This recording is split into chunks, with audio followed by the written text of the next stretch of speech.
Холодный дождь хлестал по улицам Парижа. В узком переулке женщина в поношенном плаще тащила за руку девочку с перевязанной ногой. «Пожалуйста, не надо», — шептала малышка. Резкий удар, всплеск воды, прохожие отворачивались. Только один человек остановился, высокий мужчина в темном пальто. Оливье Дюран, владелец крупной архитектурной фирмы, не мог пройти мимо. Он вышел из машины, даже не закрыв дверь. «Все в порядке, месье, просто ребенок упрямится», — попыталась улыбнуться женщина. Но взгляд Оливье упал на грязную тряпку, пропитанную кровью. «Как тебя зовут?» — спросил он девочку. «Эмма», — прошептала она. Женщина дернулась, но Оливье встал между ними и достал телефон. Через 10 минут под дождем остановилась полицейская машина. В свете фар все выглядело как сцена из старого фильма. Плачущая девочка, растерянная женщина и мужчина, решивший вмешаться. Позже, в больнице, врачи осмотрели Эмму. Старый перелом, побои, истощение. «Ребенок сильно недоедал», — сказал доктор. «Делайте все, что нужно», — коротко ответил Оливье. Так девочка впервые за долгое время оказалась в теплой постели, в доме на Монмартре, где Оливье жил с женой Кларой. Бездетные уже несколько лет, они сразу приняли Эмму, словно свою. Клара согрела молоко, принесла одеяло, поправила подушку. Первые ночи девочка спала тревожно. Просыпалась от каждого звука. Клара вставала, укрывала ее и шептала: «Здесь тебе никто не сделает больно». С каждым днем Эмма становилась сильнее. Она училась улыбаться, рисовала дом с красной крышей, мужчину под дождем и девочку с повязкой на ноге. Когда Оливье увидел этот рисунок, сердце у него дрогнуло.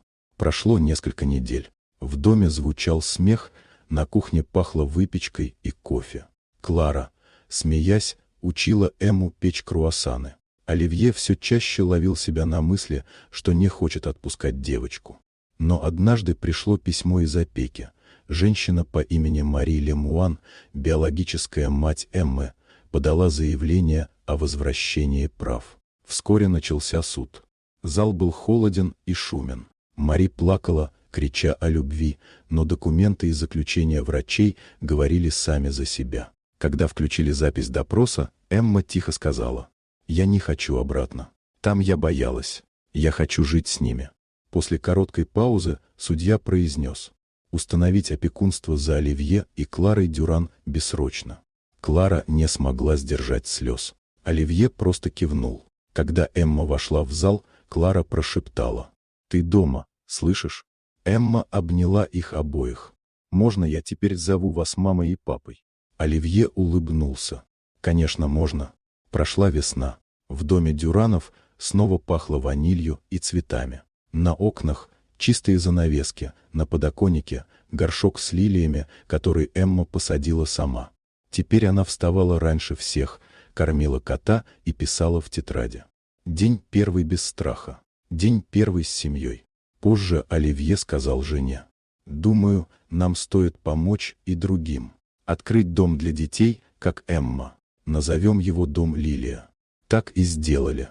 Через несколько месяцев в большом особняке поселились первые дети, усталые, испуганные, но живые. Эмма встречала их у двери, раздавая кружки с какао. «Здесь никто не кричит», — сказала она серьезно, — «и никто не бьет, даже ложками». Оливье смотрел на них и понимал, именно с одной девочки под дождем началось настоящее чудо — дом, где больше никто не боится. На стене у входа висела надпись детской рукой: «Здесь начинается счастье».